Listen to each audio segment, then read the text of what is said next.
My girlfriend confessed I cheated, but it was only because you've been emotionally unavailable. I responded with a simple, understood, then I revealed the evidence she had carelessly left accessible on my iCloud. Within 24 hours, the offer for her dream job was rescinded. I'm a 28-year-old male software engineer specializing in data analysis. I find comfort in patterns and logic. My life is organized and methodical. While I'm not devoid of emotions, I tend to process situations quietly. My girlfriend of 3 years, Kimberly, 27, often expressed her admiration for this trait, referring to it as my calm center. Last night, she invited me to sit on the sofa we had meticulously chosen together. Avoiding eye contact, she said, "I need to talk to you." Her voice trembled slightly, a telltale sign of her anxiety as she prepared to deliver difficult news. "I slept with someone else." The gravity of her words filled the room with a suffocating silence. I remained silent, studying her, waiting for further details. When she finally met my gaze, her eyes brimmed with tears, but they were not tears of sorrow. Instead, they reflected a twisted sense of justification. She acknowledged that her actions were a significant mistake, but then shifted the blame onto me. "You've been so distant, so emotionally shut off. It feels like I'm living with a ghost. I needed to feel something." In that moment, something shifted within me. While I felt a dull ache in my chest, clarity emerged alongside it. All the inconsistencies, the late-night outings with friends, her newfound obsession with a colleague at her marketing firm suddenly fell into place. She seemed to anticipate my reaction, perhaps hoping I would explode in anger or despair, creating a scene that would center on our relationship issues and validate her rationale. Instead, I simply nodded and replied, "Understood." The look of confusion on her face was almost amusing. "Is that all you're going to say?" "Yes," she asked. Incredulous, I replied, "I've gathered the information I need. The hypothesis has been confirmed." I then retreated to our bedroom, where I quickly packed a duffel bag with my work laptop, few changes of clothes, and my toiletries 10 minutes at most. She trailed behind me, her voice escalating. "Andrew, this is exactly what I mean. You're shutting down. You're supposed to fight for me." "For us?" I paused at the door and turned to face her. "There is no us anymore. There's you and what you did, and then there's me leaving." That night, I crashed on my friend Paul's couch, unable to sleep, my mind racing with her words. "Because you're emotionally distant." The audacity of her to shift the blame for her betrayal onto me was infuriating. Around 3 a.m., I could no longer tolerate the turmoil. I opened my laptop, intending to sort through shared bills and begin the daunting task of disentangling our LiveZar phone plans, streaming services, and shared iCloud account. I had set up the account ages. I'll go for additional storage, primarily for photo backups. It had been running quietly in the background, unnoticed by Kimberly, who is adept at social media but less familiar with data management. I accessed the Photos app and stumbled upon a folder she had created titled Fun, which was not even concealed. Inside, I found roughly 30 photos and several short videos featuring her and a colleague named Steven, who she had insisted was merely a work friend. The photos depicted them enjoying drinks at a bar and one where he had his arm around her, in a park.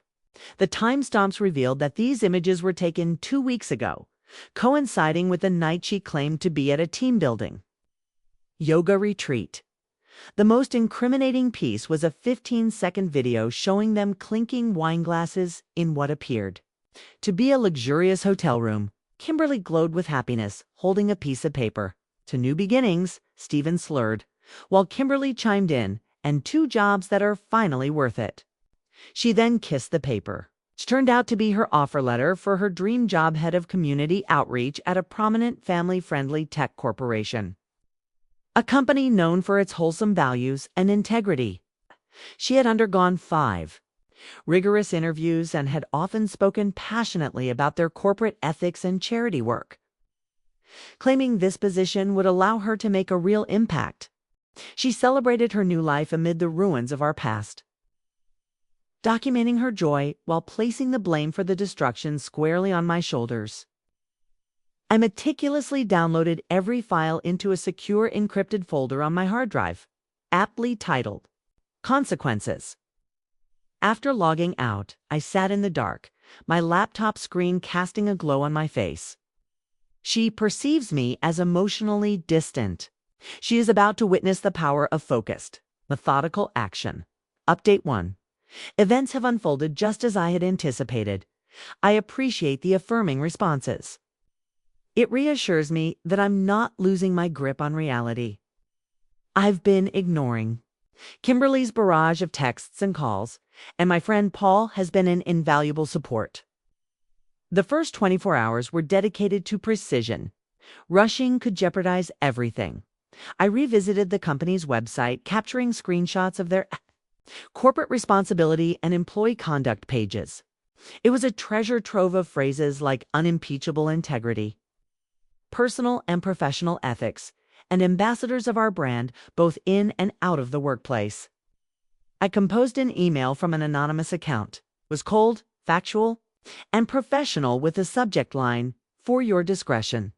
The email addressed to the head of HR and the head of communications read, "Dear Head of Communications name. I am writing to share information that may be pertinent to the recent hiring of Ms. Kimberly Ellison and the conduct of a current employee, Mr. Stephen Croft, from the marketing department. The information provided appears to indicate behavior that contradicts your company's publicly stated values. The attached files were discovered in a shared digital space. Of particular note is a video-dated insert date, which shows Ms. Ellison celebrating her job offer in a hotel room with Mr. Croft. The files are sourced from a folder she personally titled Fun. I trust you will address this matter with the appropriate discretion. Sincerely, a concerned observer. I attached 5 key files. Pressing the send button felt monumental, a point of no return. I recalled her tears on the couch. But then I remembered the motive behind them. Not genuine remorse, but a calculated attempt to elicit my sympathy. My phone buzzed with a text from her friend Donna. "Andrew, Kimberly is a mess. You need to be a man and talk to her. Don't be a coward. You pushed her away. This is on you, too." That was all the confirmation I needed. The blame shifting was a coordinated effort. I hit send. This time the outcome wouldn't be a swift dismissal. It was something far more sinister and corporate. Update 2, approximately 8 hours later. Kimberly called me, her voice laced. With panic, I allowed it to go to voicemail. Her message was frantic. "Andrew, what is happening?" "I just received a call from HR. They're postponing my start date pending an internal review and asking about Stephen." "What did you do?" "They know his name. Call me." An hour later, another voicemail arrived, this time filled with tears. Stephen was just told to work from home for the rest of the week. They're investigating him for unprofessional conduct. He's furious with me and thinks I slipped up. "This is your fault. You are ruining everything." The corporate machine was at work. It wasn't a swift execution, but a slow, methodical grind. They hadn't outright fired her. They'd placed her in limbo, a purgatory of uncertainty where all her dreams dangled tantalizingly out of reach. This was far worse for her than a quick termination. It provided her with a glimmer of hope, and I knew she and her family would do anything to turn that hope into reality. Their true colors were about to be revealed. Update 3. It has been one of the longest weeks of my life. As predicted, the state of limbo, I left Kimberly and provoked a full-scale pressure campaign. First came the smear tactics. A private Instagram account appeared, with a generic username like The Real Story 8. It began following people in my life whom Kimberly knew personally: Paul, my sister, and a few of my colleagues she had mingled with at holiday gatherings. The posts were insidious. She twisted genuine memories into damaging narratives. A photo of me working late on a project was captioned. He calls this dedication, I call it neglect, emotional abuse. A quiet anniversary dinner we shared was reframed as me being controlling for choosing the restaurant. It was a pathetic and transparent attempt to cast me as the villain. Then her father entered the fray. His email was exactly what I had anticipated. Calculated move to neutralize me before the company concluded its investigation. Andrew, it has begun. Kimberly is beside herself. She made a mistake, and the fallout has been disproportionately severe.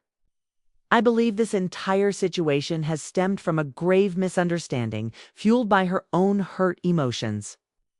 To help us all move past this unfortunate chapter and to compensate for your distress, I am prepared to offer you a sum of $5,000. In exchange, you will contact her employer, clarify that the information you provided was a misunderstanding sent in anger, and agree not to reach out to them again. This wasn't merely an attempt to buy my silence. It was an effort to enlist my complicity in her deception. He wanted me to actively participate in covering up the truth. I saved the email as a PDF and filed it away in my consequences folder. I chose not to respond.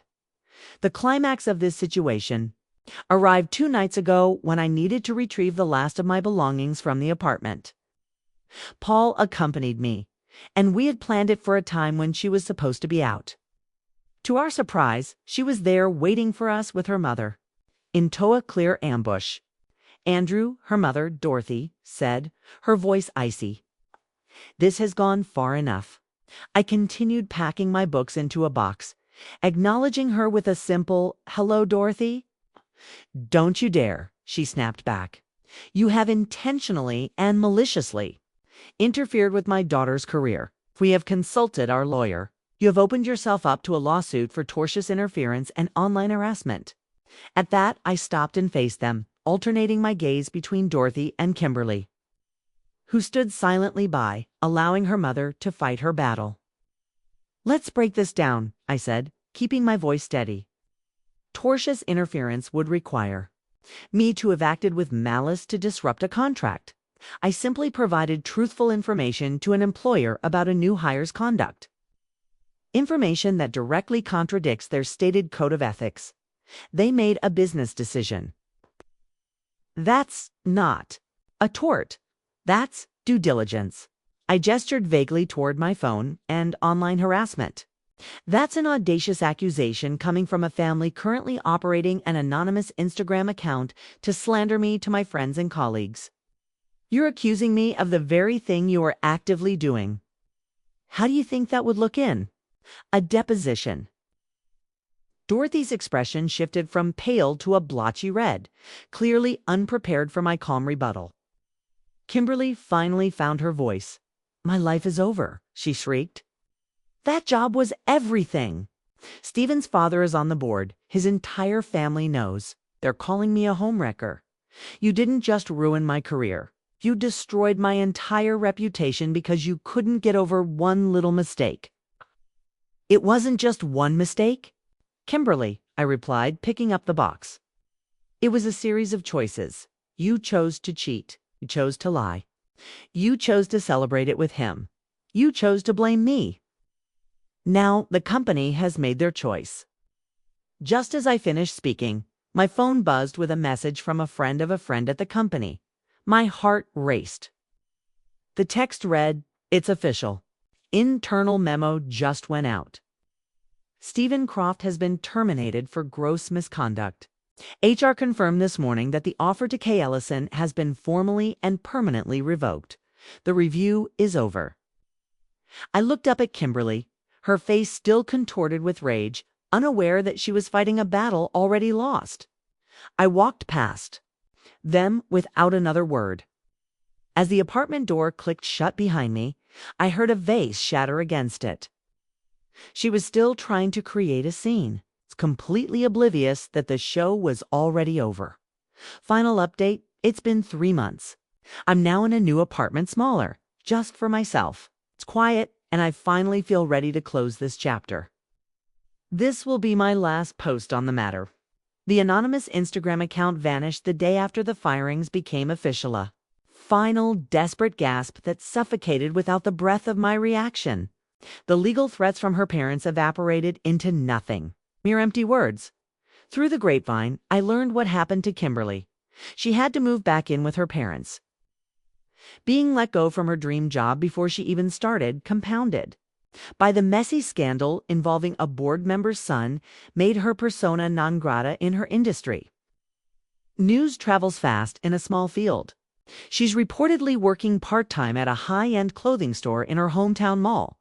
About a month ago, received one last communication from her, a long, rambling email sent from a new address. I nearly deleted it but felt compelled to see. This final data point. It was exactly what I expected. Was not an apology. Was an epic tragedy starring herself. She wrote about her shattered dreams, humiliation, and financial hardships. She detailed how Stephen had blocked her on everything. How his family had labeled her a manipulative predator to protect their son's reputation. The entire email stood as a monument to her unwavering victimhood. It concluded with one final line that I had to read 3 times to fully digest. I hope one day you'll look back on all the damage you caused and find it in your heart to forgive yourself. She will believe this forever. She has fabricated a reality where she is the sole injured party and I am the architect of her downfall. She will never acknowledge that her own choices, lies, betrayals, and profound entitlement were the very bricks and mortar of her own ruin. The alternative simply isn't something her personality can process. In that final distorted sentence, I found my closure. My actions were never about revenge, not in the impulsive way she imagines.